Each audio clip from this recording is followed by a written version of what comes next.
Buenas tardes, estimados estudiantes, bienvenidos, feliz inicio de semana.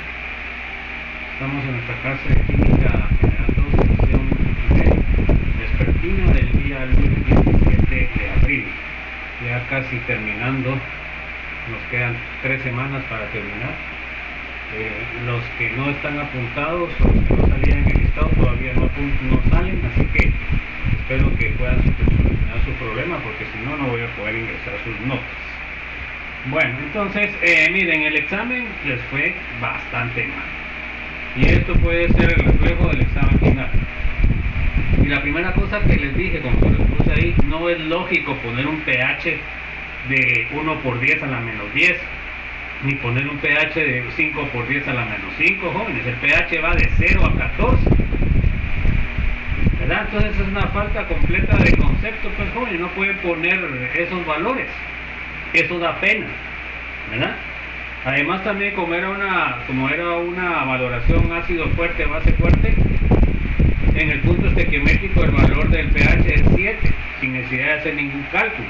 Entonces realmente no sé qué va a pasar con ustedes, ¿verdad? En el examen, pues, porque ahorita en este examen corto les toca ácidos y bases débiles, y entonces van a tener que esforzarse más, jóvenes, si quieren ganar, porque realmente no veo yo mejora en lo que es la realización de los problemas, ¿verdad? Entonces no sé qué pretenden ustedes. Hay algunos también que están aquí que no han entregado ni tareas. Ahorita terminé de codificar una tarea y se las envié, la hoja de trabajo 3. Entonces realmente ya es poco lo que queda, ¿verdad? Ya envié el listado oficial para pedir las notas de laboratorio, a ver qué pasa. Recuerdan ustedes que tienen que ganar el laboratorio para poder obtener derecho a examen, ¿verdad? Entonces, por favor, ya queda poco. Ahorita les queda la oportunidad de la próxima semana el examen parcial, ¿verdad? 26 y 27. Y espero que la aprovechen, pues si quieren ganar, pues, porque realmente no sé muchos de ustedes qué pretenden, ¿verdad? Pero tienen que esforzarse, jóvenes. Tienen que esforzarse, y las cosas tampoco son cálculos de otro mundo, pues, jóvenes. Ya imagino ustedes cuando sean ingenieros, ¿qué van a poder hacer? No van a poder hacer un cálculo de nada, ¿verdad? Entonces eso no es posible. No es posible que salgan así como ingenieros. Bueno, vamos a continuar donde nos quedamos, ¿verdad? Nos quedamos viendo ya la unidad 5, que es la última unidad. Y lo último que vimos pues fueron los procesos exotérmicos y endotérmicos. Repetimos lo que habíamos visto anteriormente, ¿verdad? Que los procesos exotérmicos son espontáneos y los endotérmicos no lo son. Entonces aquí estaba el ejemplo del agua, la formación del agua a partir de dos moléculas de hidrógeno y 2 moléculas de oxígeno, ¿verdad? Decía que esa simple reacción es la que queríamos usar nosotros para generar.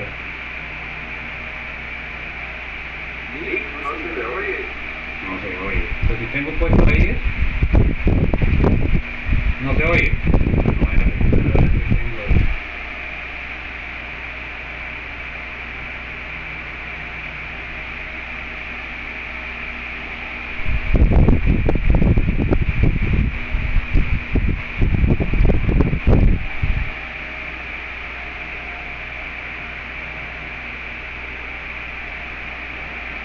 Ahora sí me oyen, ¿no? Sí, ahora ya. Bueno, entonces, como les decía, bueno, les va a quedar la grabación, porque la grabación es aparte, todo lo que les dije de que está muy mal en los conceptos, ¿verdad? Entonces, lo que vimos el último día, pues lo que vimos fue precisamente los procesos exotérmicos y endotérmicos. El primero que tenemos acá es un proceso exotérmico, por lo cual es espontáneo. Sus productos son más estables que los reactivos, por lo cual esta reacción se da en forma espontánea. En cambio, la generación del hidrógeno, del mercurio líquido a partir de óxido de mercurio, pues es una reacción endotérmica que no es espontánea. Necesitamos ingresarle energía para que llegue al nivel de los productos protegidos. Entonces eso es muy importante, eso ya lo vimos también, ¿verdad? Entonces son conceptos muy importantes. Bueno,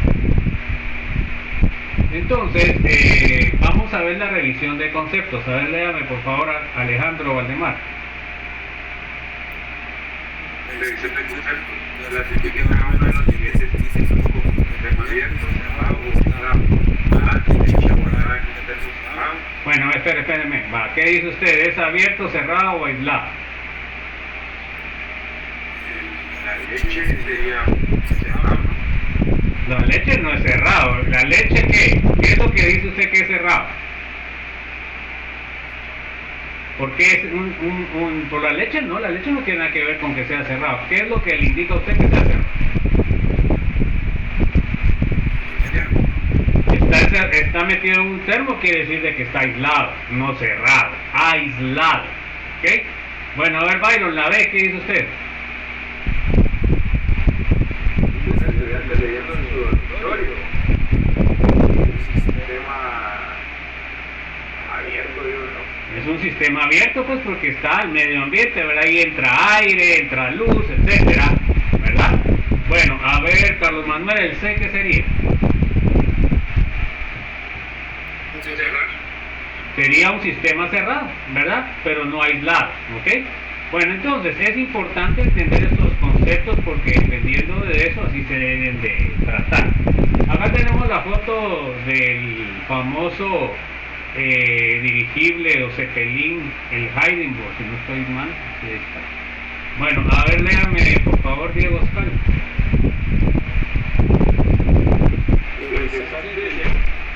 Hindenburg tuvo un espectacular diseño de su nueva Hindenburg aeronave alemana llena con hidrógeno gaseoso en Lancaster en 1920.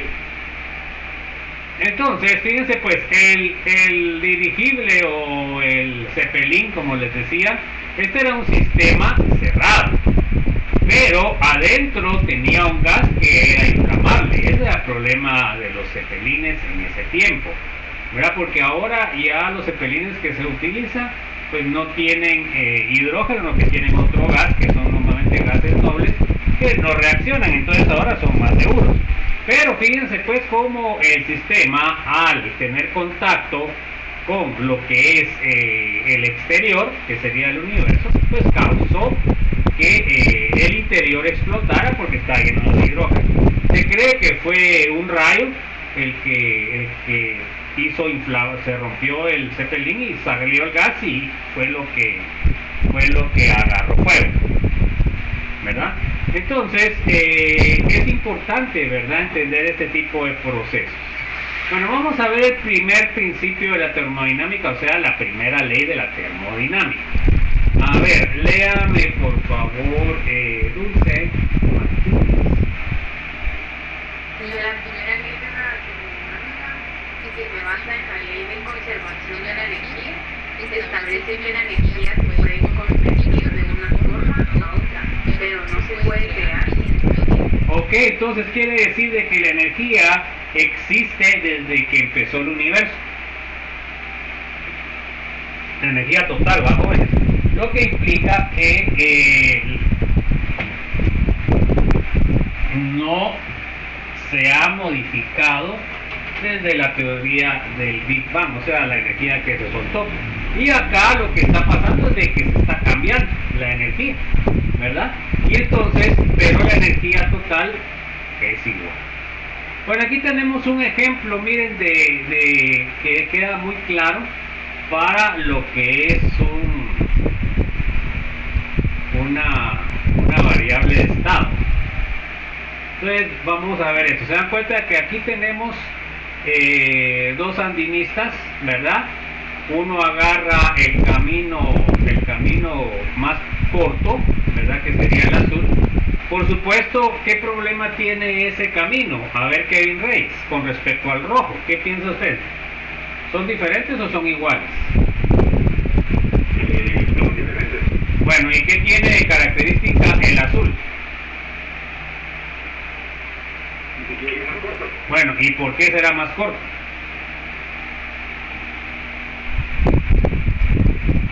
Porque no es lo que es mucho más recto. Bueno, ¿y eso qué implicaría? ¿Piensa usted? ¿Será más fácil o será más difícil que el rojo? El rojo sería más difícil. No. El rojo no sería el más difícil. A ver, Kimberly, ¿qué opina usted? O sea, ya vemos ahí que el azul es más corto, el rojo es más largo.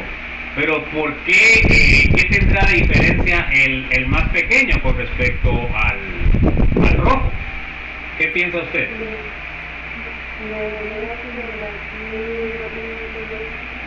Pero no le oigo bien. Póngame en su micrófono. No le entiendo.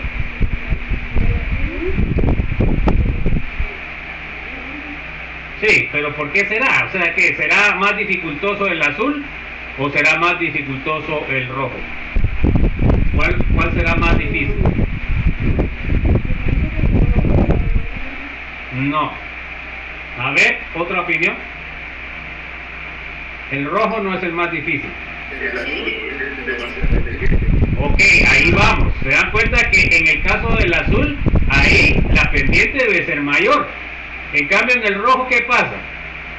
Como da más vueltas, quiere decir de que la pendiente va subiendo poco a poco. ¿Ya? Entonces, por supuesto, el que suba en el azul tiene que tener unas buenas condiciones, pues. Normalmente nosotros vamos a agarrar el camino rojo, que es el más suave, ¿verdad? Porque van subiendo poco a poco. Por eso es de que tiene más vueltas, porque ustedes van subiendo la altura un poquito más, con menos inclinación. Eso es lo que causa esas vueltas, ¿verdad? Entonces, por supuesto, lo que sí es el otro es más largo que el otro, ¿verdad? Pero a la hora de ver la energía de los dos, pues la energía es la misma, ¿verdad? Porque de esta altura que está acá a esta altura que están los dos es la misma, ¿verdad? Pero se dan cuenta que aquí lo que le interesa a la energía es el cambio de altura, no le interesa qué camino agarraron, ¿verdad? Ahí es donde nosotros diferenciamos un estado, una variable de estado. No sé si hay alguna duda, Juan. ¿Les quedó claro eso entonces?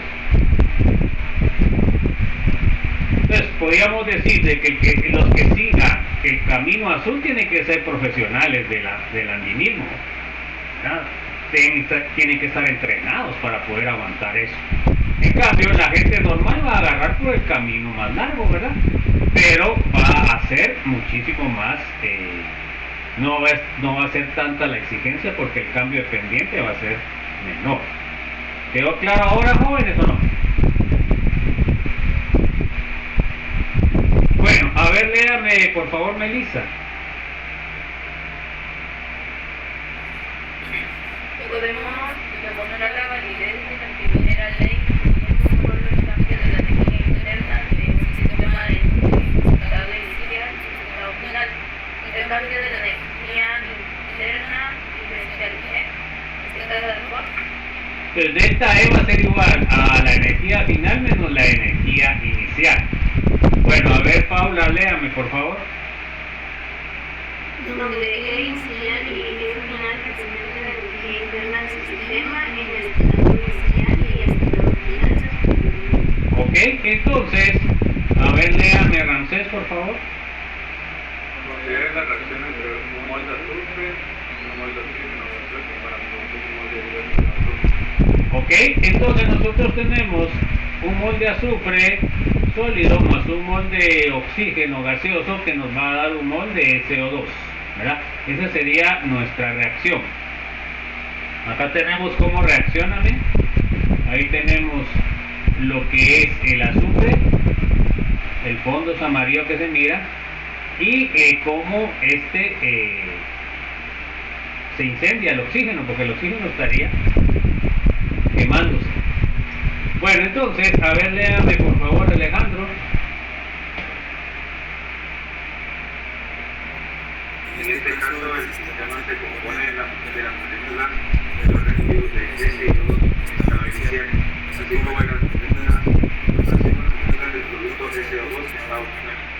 O sea que ahí se va a estar formando el producto que es S2, que es un gas a partir del azufre y del oxígeno. Ahí se acuerdan de firmar, jóvenes, porque a las 1:30 se cierra, faltan 15 minutos. Bueno, a ver, léame Byron, por favor.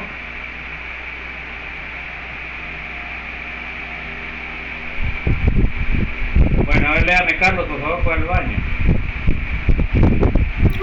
Aunque no conocemos el contenido de la energía interna de las moléculas de los residuos o de las moléculas del producto, podemos medir con exactitud el cambio de posición de energía dada por. Entonces, nosotros podemos calcular esta energía, el delta E, el E de productos, la energía de productos menos energía de reactivos.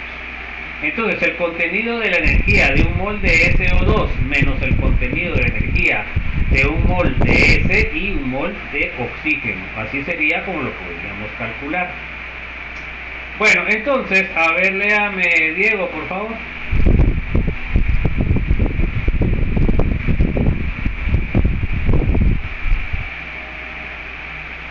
Esta reacción depende del calor, por tanto la energía del producto es menor que la de los residuos y el delta E es negativo. Ok, entonces se dan cuenta ustedes que quiere decir de que esta reacción es exotérmica, por lo cual es espontánea y quiere decir de que se da con facilidad, ¿verdad? Esos son los conceptos que nosotros debemos ir ya aplicando dependiendo de qué tipo de reacción tenemos. Solo déjenme, quiero revisar una cosa aquí.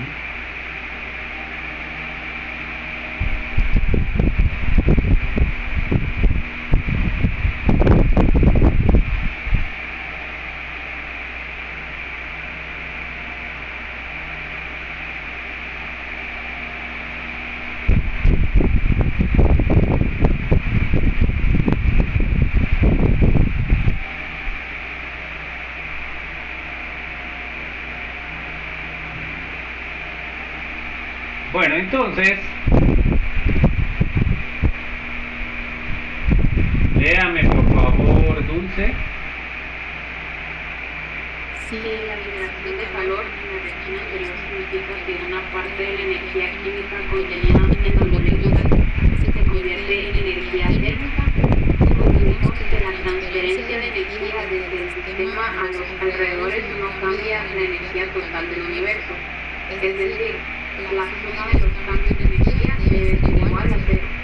Ok, entonces fíjense pues, la energía del sistema, el delta de energía, más el delta de los alrededores, según la primera ley, no debe cambiar la energía general, entonces tiene que ser cero. Bueno, entonces luego despejamos lo que es la energía del sistema, nos va a quedar igual a menos el delta E de los alrededores, ¿verdad? O sea, lo que está recibiendo, ya sea que le quitan energía a los alrededores, que sería endotérmica, o que recibe energía del sistema, que sería exotérmica. Bueno, a ver, léame Eileen, por favor.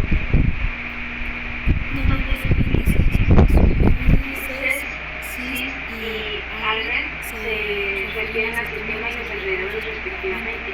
Así, si un sistema experimenta un cambio de energía de Cis, el resto del universo o los alrededores deben experimentar un cambio de energía de igual magnitud, pero de signo opuesto. Ok, por eso es que, sí, por eso es de que tiene el signo negativo, ¿verdad? Porque si el sistema gana, lo tiene que perder los alrededores. Si el sistema pierde, lo tiene que ganar los alrededores, ¿verdad?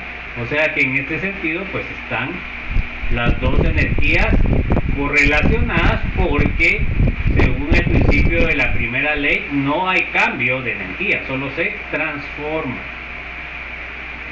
Bueno, a ver, léame Helen, por favor.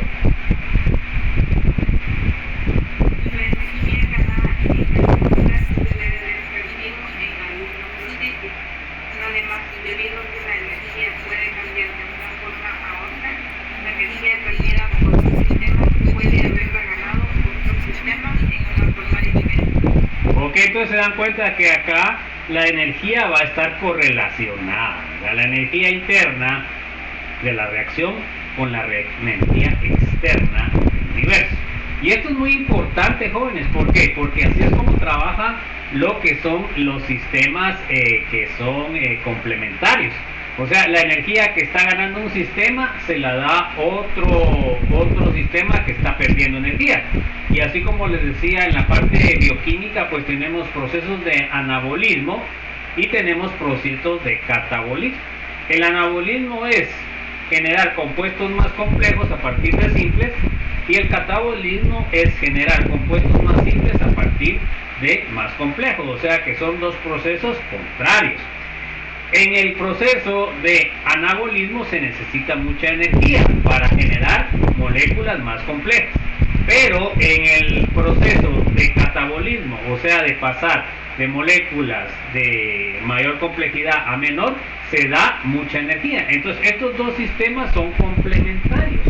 Y como les dije, pues en lo que es la parte de bioquímica hay sistemas complementarios, ¿verdad? Lo que es la síntesis de proteínas, lo que es la síntesis de lípidos o grasas y lo que es la síntesis de carbohidratos.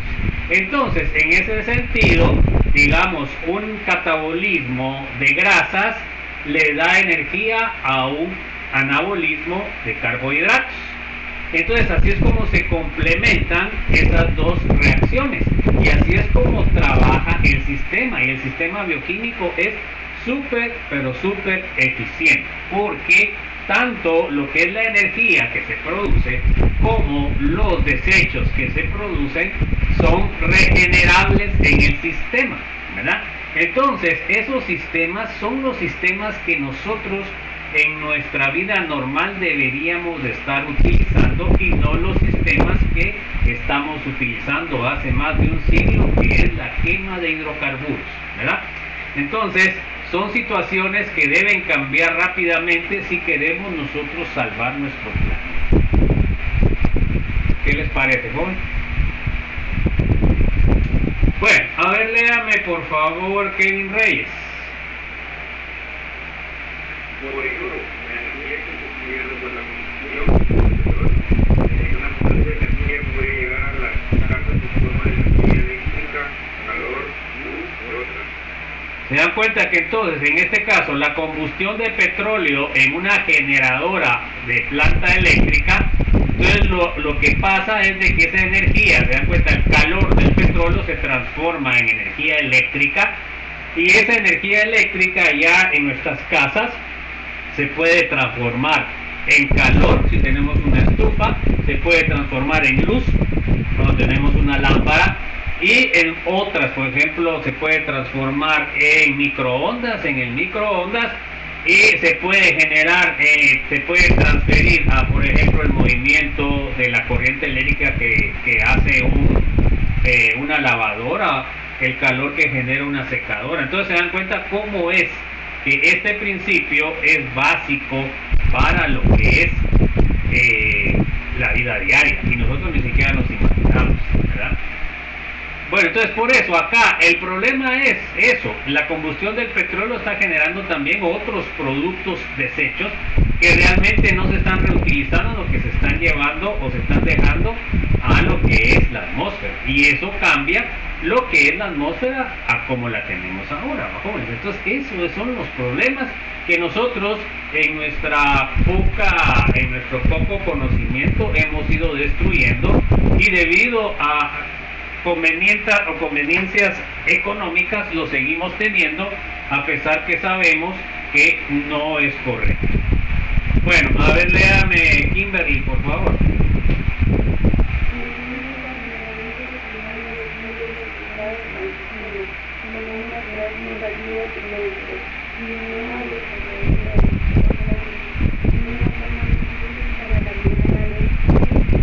Entonces nosotros tenemos para química el delta E sería calor más trabajo. Ahorita vamos a ver la definición de eso, ¿verdad? Bueno, entonces léame Melissa, por favor.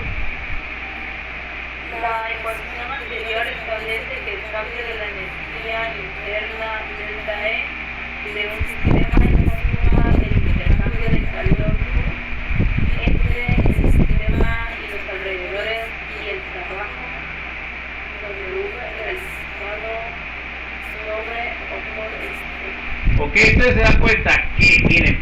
una cosa tan sencilla, ¿verdad? Se dan cuenta que, por ejemplo, las plantas están transformando, están guardando la energía lumínica del sol a través de la fotosíntesis en moléculas orgánicas que se denomina glucosa. O sea, la glucosa, nosotros estamos agarrando la energía del sol y a través de las reacciones en los cloroplastos estamos generando glucosa. Entonces, esa glucosa tiene una energía que nos sirve para poder generar calor en lo que son las células, y ese calor, por ejemplo, a lo que son los mamíferos, nos sirve para que la temperatura que tenemos nosotros en el cuerpo se mantenga. Porque si nosotros no tenemos la temperatura constante, todos los procesos bioquímicos ya no se dan como deben darse.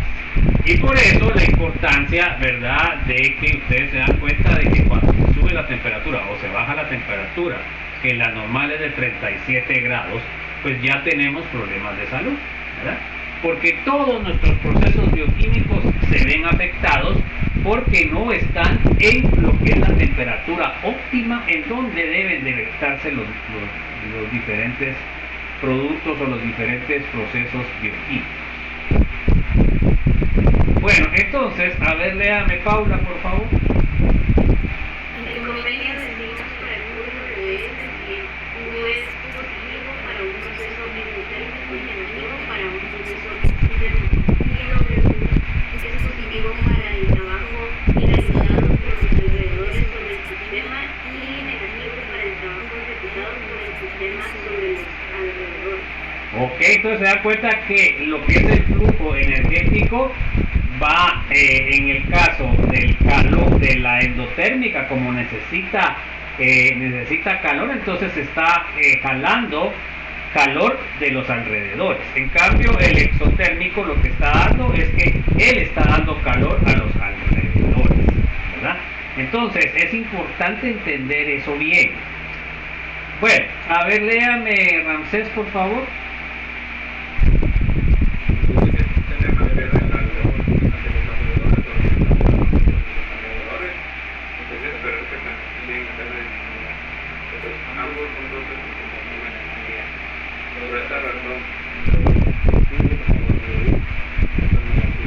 Entonces se dan cuenta que acá, ¿qué pasa?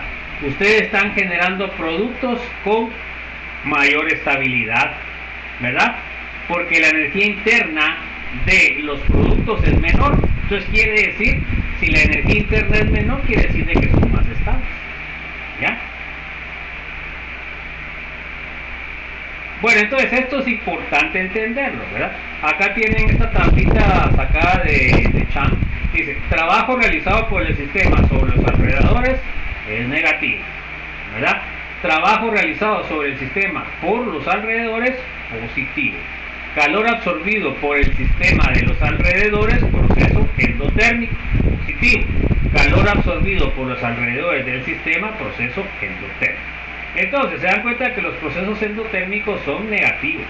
¿Por qué? Porque están accionando del sistema para los alrededores. En cambio, en el caso de los endotérmicos es al contrario. El sistema está afectado por los alrededores. O sea, el flujo de calor va de los alrededores o del universo hacia el sistema. Y entonces, ¿qué quiere decir también en el caso endotérmico? Que están generando ustedes productos con mayor energía interna, ¿verdad? Y eso significa que son más inestables. Entonces son cosas que es importante entenderlas, porque así nosotros entendemos cuándo es que se da o no se da una reacción, cuándo es que necesitamos nosotros de un catalítico o otra cosa para poder generar una reacción, porque las reacciones que nosotros vamos a querer son las reacciones espontáneas, o sea, las reacciones exotérmicas, ¿verdad? Son las que se dan de forma natural. Bueno, vamos ahora a definir el trabajo. A ver, léame por favor, Wilson. Ahorita le voy a poner mi disculpa. Ahí está.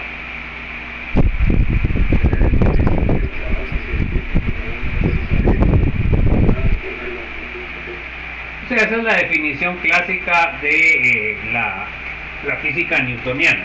Bueno, jóvenes, espero que hayan firmado porque ya voy a cerrar la asistencia, jóvenes. Bueno, vamos a ver pues, chicos.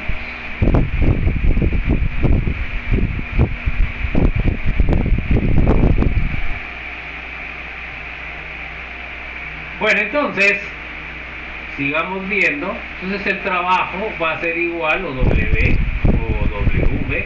va a ser F por D.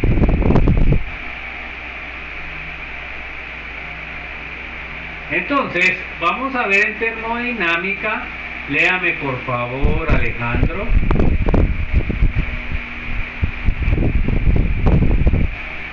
Bueno, léame, Byron. A ver si no ya regresó del baño, Byron.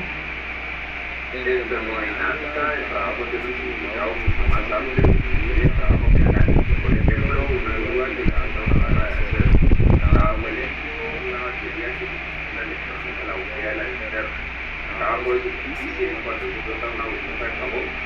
En esta sección nos enfocaremos al trabajo mecánico. ¿Ok? Bueno.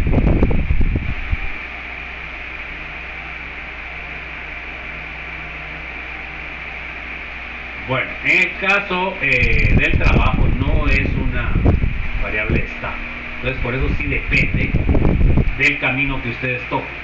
Bueno, a ver, léame por favor, Carlos Manuel. Muchos procesos químicos y biológicos implican cambios en el volumen de gases, la inhalación y exhalación de aire, y la expansión y contracción de pequeñas bolsas que se conocen como alveolos y pulmonares. Ok, se dan cuenta que hay un movimiento de expansión, hay un movimiento de contracción, ¿verdad? Bueno, a ver, léame Diego Oscar, por favor. Por ejemplo, el motor de combustión interna de los automóviles, la sucesión y pasión de combustión de los cilindros ayuda a la construcción de la mezcla de gasolina y aire por lo que proporciona energía líquida. Entonces se dan cuenta que en este caso, pues la quema del combustible, como vieron en la investigación, lo que hace es de que explota. Esta explosión pues genera un cambio de volumen y genera un cambio de calor. Entonces ese calor y esa expansión debido al cambio de temperatura hace que el pistón se mueva y ese pistón va a mover el cigüeñal y el cigüeñal es el que le va a dar la energía a la rueda. ¿Se dan cuenta cómo la energía que está dentro del hidrocarburo va a cambiarse a energía mecánica para que dé vueltas las llantas y ustedes puedan conducir su automóvil, ¿verdad?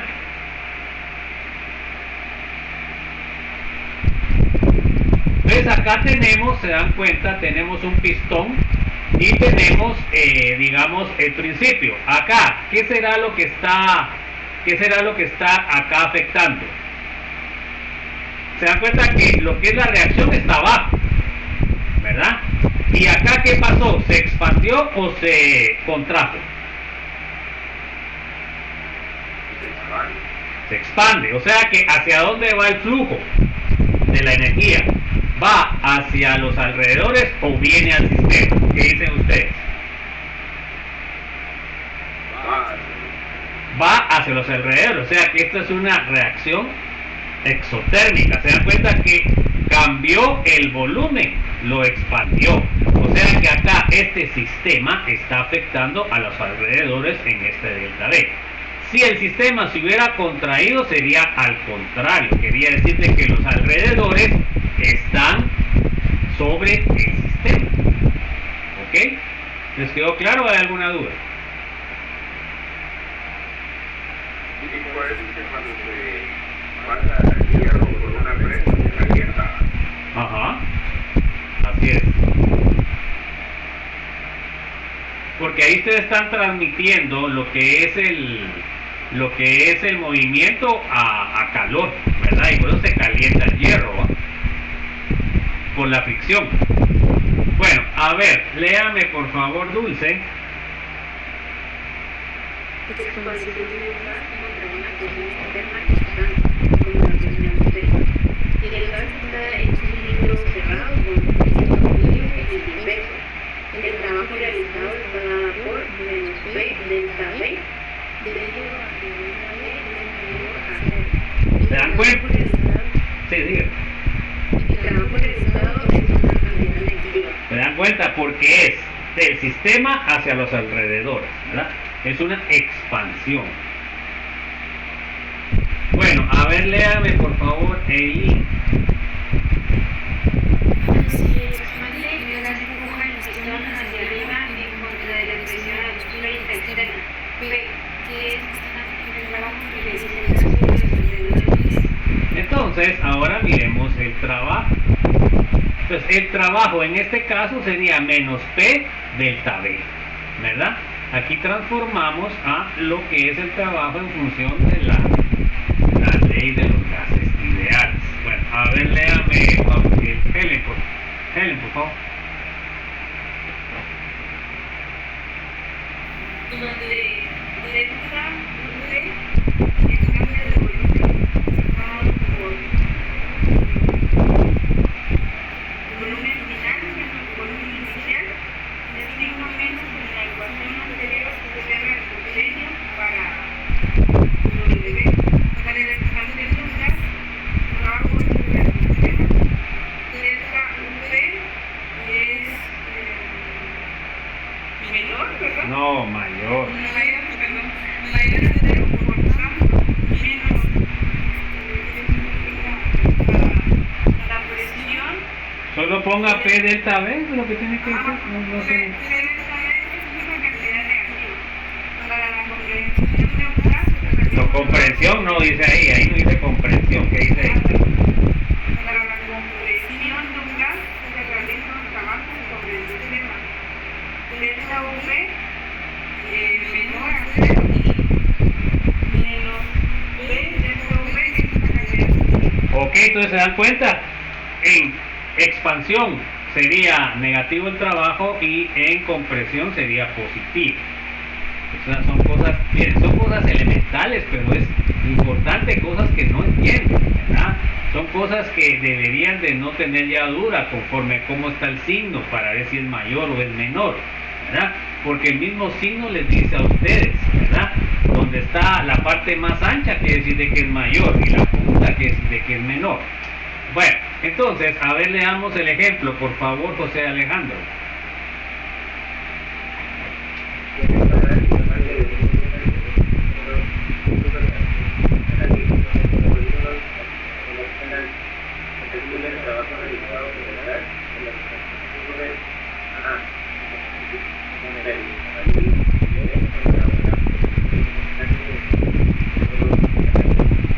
Bueno, entonces, miren pues, acá tenemos nuestro sistema, tenemos una presión de oposición, ¿verdad? Y tenemos inicial 2 litros, de ahí tenemos otra presión resultante o final y tenemos un volumen de 6 litros. Se dan cuenta que aquí hubo expansión, ¿verdad? Bueno, entonces para lo que es el tema A, dicen que la presión es igual a 0. Entonces, ¿qué pasa? Si la presión es igual a 0, pues el valor me va a quedar 0, ¿verdad? Ahora en B, se dan cuenta que la presión es 1.2 atmósferas. El delta B, en este caso, es 6 menos 2, me va a quedar 4 litros. Bueno, sigamos. Es el análisis del problema. A ver, miremos la solución. A ver, léame por favor, Kevin Reyes, la A. Debido a que la presión externa es 0, se realiza trabajo durante la expansión. ¿Ok? Estamos.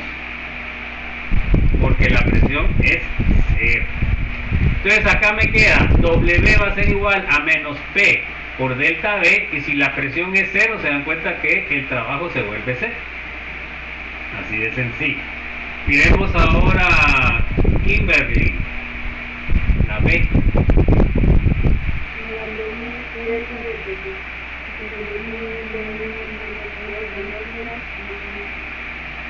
Entonces, ahora miremos, despegamos en nuestra ecuación y tenemos que el trabajo va a ser A menos P por delta B. Ahora tenemos una atmósfera de 1.2, la diferencia es 6 menos 2, y entonces me queda 4.8 litros atmósfera.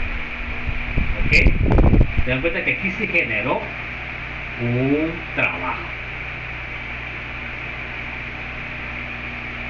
Y es un trabajo negativo porque es una expansión. Bueno, a ver, léame, Melissa.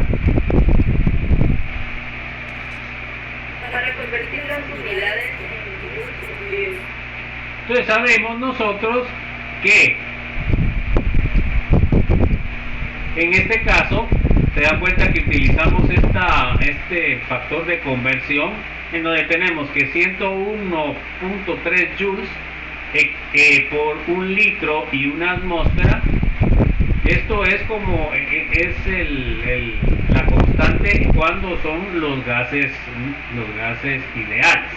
Bueno, entonces con esta ecuación o este factor de conversión pasamos lo que son litros atmósfera, que es esto, a joules.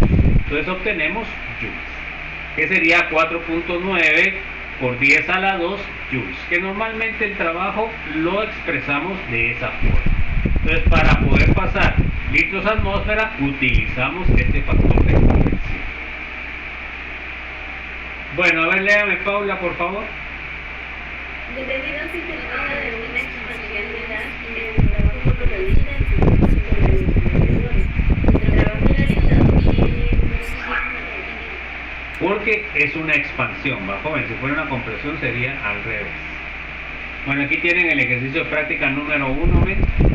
Un gas se expande, bueno, ahí está.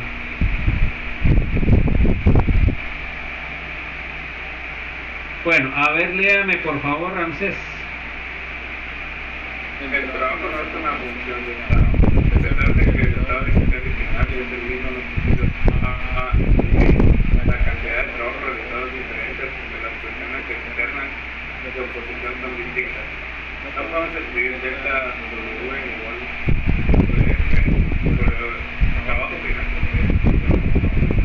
En cambio, el trabajo realizado no solo depende de los estados inicial y final, sino también de cómo se lleva a cabo el proceso. Ok, entonces aquí para lo que es el trabajo sí importa la forma o el camino que se llevó para el trabajo realizado, ¿verdad? Bueno, vamos con calor. A ver, léame por favor, Wilson. De los componentes de la energía interna se señaló igual de trabajo y de estado. Por ejemplo, si se necesita Entonces, es 4000, no es 4 puntos. a 4134 joules de energía para elevar la temperatura de 5 gramos de agua eléctrica. Ok, entonces, fíjense pues, nosotros queremos obtener, como la temperatura sí es de función de estado, entonces tiene de 20 a 30, solo de inicial a final. Pero nosotros tenemos que realizar un trabajo para poder transformar esa temperatura, subirla de 20 a 30. Pero para poder subir la temperatura podemos utilizar un montón de métodos, ¿sí o no? Entonces, miremos cómo podemos hacer esto. A ver, léame Alejandro, a ver si regresó al baño Alejandro. No ha regresado. A ver, Byron, léamela.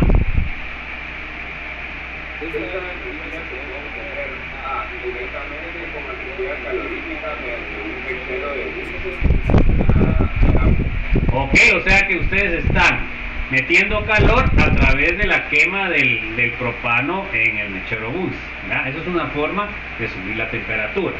A ver, léame Carlos Manuel, la B. haciendo trabajo sobre el agua, pero sin añadirle energía carbonífica, por ejemplo, haciéndola con un agitador magnético.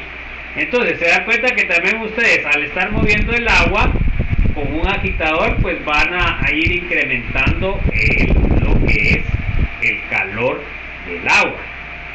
Pero por supuesto el agregar con mechero Bunsen va a ser muchísimo más rápido el aumento de la temperatura que solamente moviendo, ¿va, jóvenes? O sea, se va a tardar un montón al estarlo solo moviendo. Bueno, a ver, Diego Oscar, léame la C. Combinando nuestros seguimientos distintos de A y B. O sea que podemos ponerlo en un mechero Bunsen y además también podemos estar agitándolo. A ver, termine de leer, por favor, Diego. Esta sencilla ilustración muestra el temperatura asociado con determinado proceso, como el trabajo depende de cómo se lleva a cabo este proceso. Ok, o sea que no va a ser lo mismo, no va a ser el mismo trabajo que se hace calentando con el Bunsen a lo que es agitando, ¿verdad? Pero lo que ustedes quieren es únicamente cambiar de esa temperatura a la otra, ¿verdad? En ese caso la temperatura es función de estado y el trabajo no, porque el trabajo sí va a depender de cómo lo hagan ustedes, ¿verdad? Si es con un mechero, si es agitando, si es una combinación, así se van a tardar más, menos, ¿verdad? Bueno, a ver, léame, Dulce. Es importante observar que según el procedimiento que se utilice y el cambio de energía interna del sistema, delta E depende de la suma de Q más W.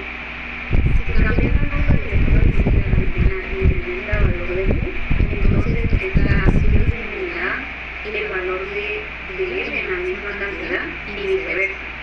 Así que delta E permanece constante. Ok, o sea que la energía del universo siempre va a permanecer constante según la primera ley de la termodinámica. Bueno, a ver, léame, Eileen, por favor. En resumen, el calor y el trabajo no son conectados, porque no son propiedades de los sistemas. Se mantienen solo durante el proceso y durante el cambio. Así sus valores dependen de la trayectoria que sigue el proceso y varían de acuerdo a ello. Ok, o sea que aquí sí, para estas dos variables, calor y trabajo, sí nos interesa el camino, no solamente el cambio. Bueno, vamos a ver lo aprendido en la presentación. A ver, léame por favor, Kelly. Las mineralidades y términos utilizados en el procedimiento. Ok.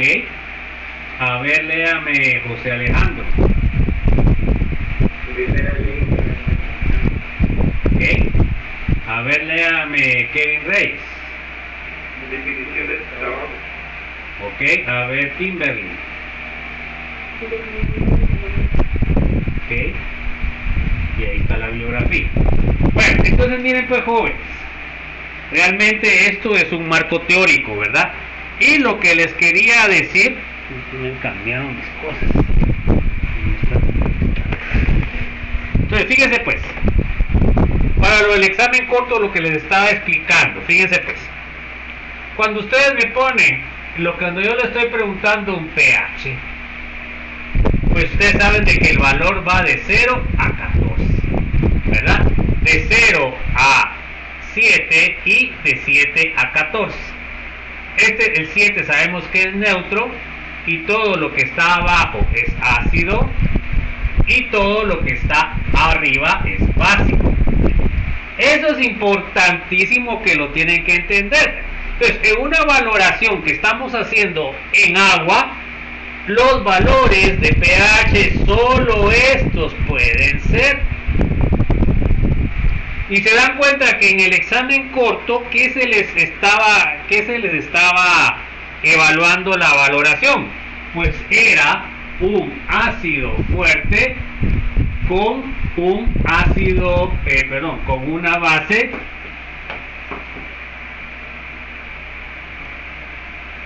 una base fuerte.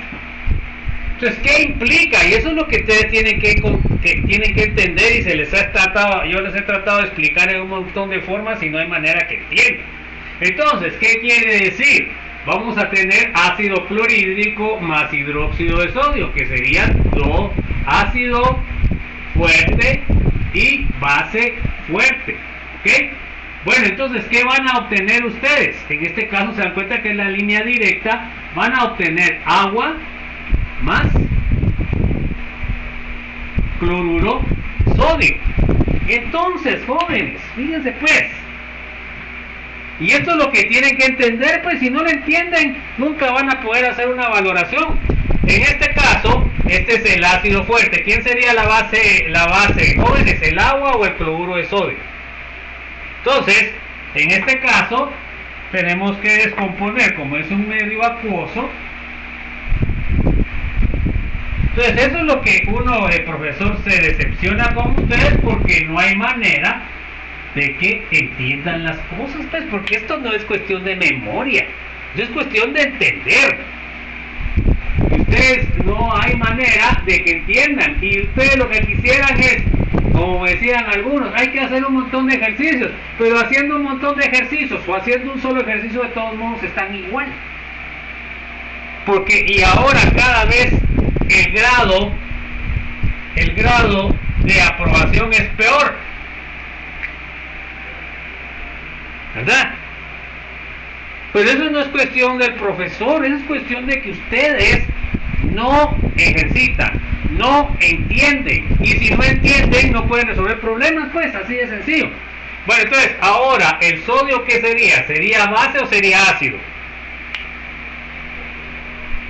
A ver pues chicos, es base, ¿están de acuerdo que es base?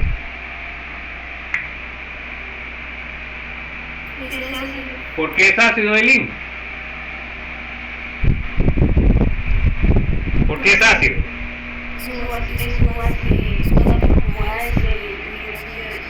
Bueno, se da cuenta, con eso puede deducir eso, esa es una forma de deducir. Pero también dijimos que los ácidos tienen carga positiva, este tiene carga positiva, o sea que este sería ácido.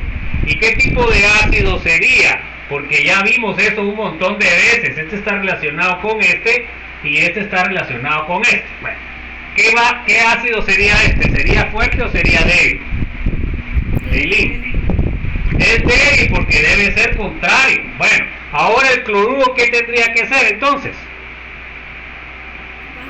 Bueno, tiene que ser base, que es más fácil, pero todas las bases tienen carga negativa. Entonces este sería base, ¿sería fuerte o sería débil? Sería débil. Bueno, entonces, ¿qué quiere decir? Quiere decir de que el cloruro de sodio, ¿cómo es? ¿Es una sal neutra, es una sal básica o es una sal ácida? Es una sal neutra. ¿Y qué quiere decir entonces en una valoración? ¿Qué quiere decir? Quiere decir que en el punto estequiométrico solo tienen cloruro de sodio. Entonces, ¿cómo va a salir el pH en el punto estequiométrico? ¿Cómo va a salir el pH en el punto estequiométrico?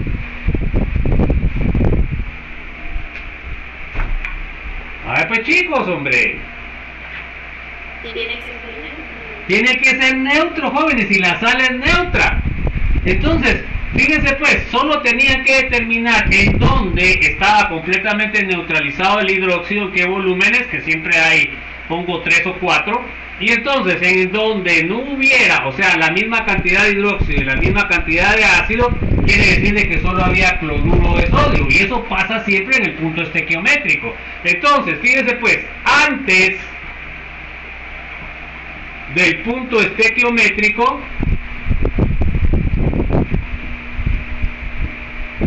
¿de quién depende el pH? Pues depende de qué valoración está. Entonces, por ejemplo, eso se los expliqué ya. Valorante y valorado. En este caso, que sería el primer caso, ¿qué pH tiene antes? ¿Qué pH tiene antes de lo que es la valoración, jóvenes? ¿Qué pH tiene? ¿Ácido, básico o neutro? Porque aquí, ¿qué significa? ¿Quién está en el beaker, jóvenes? ¿O quién está en el Erlenmeyer? Esas son las cosas básicas que deben saber. ¿Quién está en el Erlenmeyer? ¿El ácido o el hidróxido? Está el ácido. Este está en el Erlenmeyer. Y este está en la bureta. Bueno, entonces, ¿qué pH va a tener antes? Ácido ¿Ah? Ácido. Va a ser ácido porque va a depender de lo no neutralizado por el hidróxido. Bueno, y el segundo punto, o sea, quiere decir que este volumen que están, o los moles que están echando son menores que los moles iniciales. Siempre les va a quedar el exceso de ácido, por lo cual el ácido va a ser el que va a decir que pH. En el caso de base fuerte, ácido fuerte, es fácil porque no hay amortiguador, porque la sal es neutra. Entonces esas son las cosas. Bueno, y ahora en el punto estequiométrico, ¿qué pH va a tener? Va a tener neutro porque solo va a haber cloruro de sodio. Y eso significa que la cantidad de moles de hidróxido y la cantidad de moles de ácido es igual. ¿Ya? Bueno, y después del punto estequiométrico, ¿cómo sería el pH? Sería básico. Entonces, con estos conceptos básicos, valga la redundancia, ustedes deberían de saber cómo debería de ser. ¿Aquí de qué va a depender? Va a depender del exceso de base. Aquí va a depender del ácido no neutralizado. Y aquí va a depender del cloruro de sodio, que es neutro. ¿Se dan cuenta? Entonces, esas cosas no tienen necesidad de hacer ningún cálculo y deben entenderlas, que es lo que se los traté de explicar muchísimo mejor que Chan, y no hay manera de que entiendan. Bueno, ahora ¿qué pasa cuando es al contrario? Ahora este es el valorante y este es el valorado. Bueno, entonces ahora ¿cómo queda el 1? Antes, ¿qué pH queda? 2, punto estequiométrico, y 3 después del punto estequiométrico. Bueno, entonces ahora ¿cómo queda el pH antes del punto estequiométrico? ¿Qué pH queda? A ver pues. Entonces, ahora ¿qué significa? Esto va a ser donde está el Erlenmeyer y acá va a estar el Labourette. Entonces en el M va a haber una base. Entonces, ¿qué tiene que ser? Tiene que ser básico. ¿De quién va a depender? De la base no neutralizada. Y aquí es sencillo porque no hay relación de buffer, como es en el fuerte, como es en el débil. ¿Se dan cuenta que esta es la valoración más fácil? Bueno, y en el punto estequiométrico, ¿cómo sería el pH? Tiene que ser neutro porque solo depende del cloruro de sodio, y el cloruro de sodio es neutro porque acá ya se va a neutralizar toda la base con el ácido, quiere decir que solo me queda la sal. Y después del punto estequiométrico, ¿cómo va a ser?